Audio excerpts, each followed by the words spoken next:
Pagpapahiram sa Diyos, maaari ba itong mangyari? Gayong ang lahat ng bagay na nakikita at hindi nakikita ay nagmula at galing sa Kanya. Ang lahat ay sa Kanya.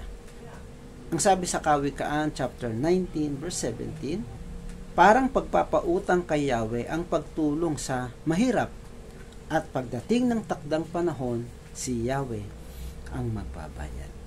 At ano nga ba ang forma o paraan ng pagtulong na pwede nating ibigay sa mga tao? Tayong lahat ay nangangailangan. Subalit, may mga pagkakataon na binibigyan niya tayo ng pagkakataon na makatulong sa iba.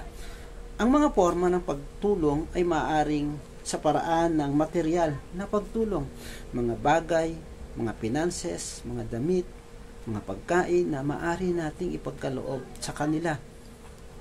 Maaari ding idaan sa pamamagitan ng espiritual na pagtulong, sa paraan ng pagpapayo at pananalangin, at maaari rin sa pamamagitan ng emosyonal na pagsuporta, sa pamamagitan ng pakikinig sa kanilang mga hinaing at pagpapakita ng pagmamahal sa ating kapwa. Tandaan natin, ang Panginoong Diyos ang magbabayad sa takdang panahon. Darating ang panahon, tayo rin ay nangangailangan ng tulong. Kaya hindi kawalan ang pagtulong sa mga tunay na nangangailangan. Tandaan natin, ang lahat ng bagay na meron tayo, ang lahat ay galing sa Kanya at ibinabalik lamang natin sa Kanya. Purihin ang Diyos and God bless us.